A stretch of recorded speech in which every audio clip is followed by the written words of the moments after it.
सज्जनों तो मित्रों, साहिब सदर मोहतरमा प्रवीण मलिक साहबा, डॉक्टर सादत अली साकिब, रज़ाला निज़ामुद्दीन, डॉक्टर अनसर जमील साहब, तमाम वो दोस्त ਜਿਹੜੇ ਅੱਜ ਦੇ ਇਸ ਪੰਡਾਲ 'ਚ ਤਸ਼ਰੀਫ ਫਰਮਾ ਨੇ।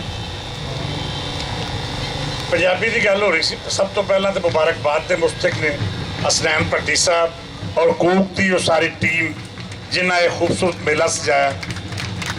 मैं समझना कि मौजूदा हालात पंजाबी लिए काम करना, पंजाबी लिए प्रोग्राम ऑर्गेनाइज करना या पंजाबी के नाँ के लोगों को इकट्ठा करना यकीनन बहुत मुश्किल काम है।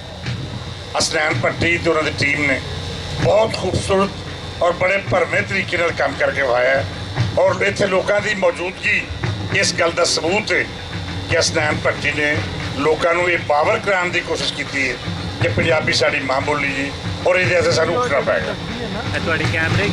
मैं ये समझना कि पंजाबी के हवाले नाल काम करना बाइसे इज्जत ते बाइसे फखर नहीं, बाइसे स्वार्थ भी है।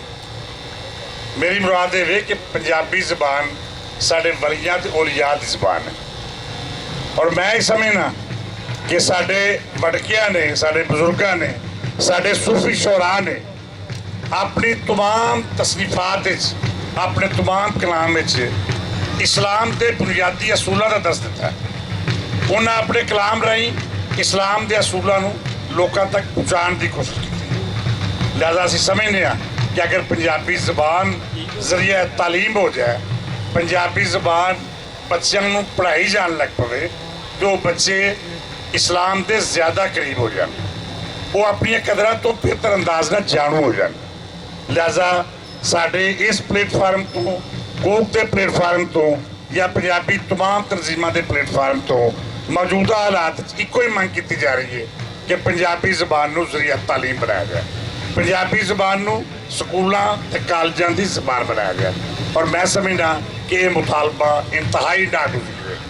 यह पंडाल और पंजाबी के तमाम आगू इस मुतालबे वास्ते कमर बस्ता ने और यकीनन ये उस वक्त तक कमर बस्ता रहेंगे जिन्ना चिर पंजाबी बतौर सबजैक्ट लागू नहीं हो जाती। साड़ी दूजा अज दे इस फंक्शन का टीचा, अज दे फंक्शन का मकसद पंजाब की वंड की निंदा करना है।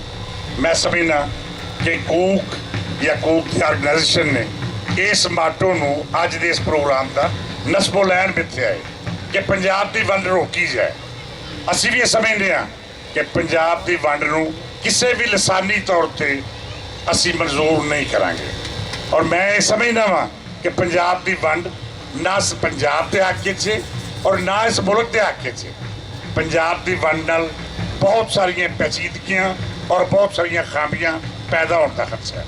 लिहाजा तमाम पंजाबियों ही नहीं, मैं समझना बाकी लोगों को भी इस मुतालबे की हिमायत करनी चाहिए क्योंकि अगर अज पंजाब की वंड की गल हुई तो कल सिंध की वंड की गल भी होगी, कल बलोचिस्तान की वंड की गल भी होगी, कल पख्तूनख्वा की वंड की गल भी होगी। लिहाजा इस अमल को रोकने वास्ते जरूरी है कि असी फौरी तौर पर इस मुतालबे की हिमायत करिए कि असी पंजाब को वंडन नहीं देंगे। और वैसे भी मैं इस प्लेटफार्म तक खलो के ये दावा करना कि पंजाबी एडे कमज़ोर नहीं कि वो एडी छेती एडे आमकाना फैसले को कबूल कर लैन।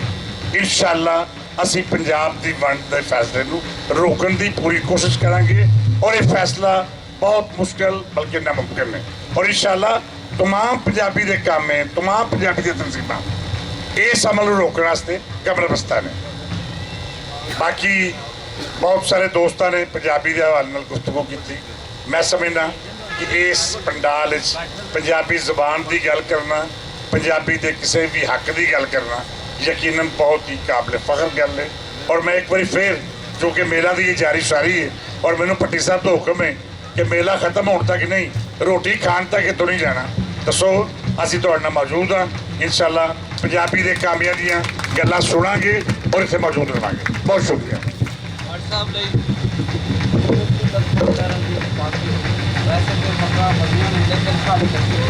बहुत शुक्रिया।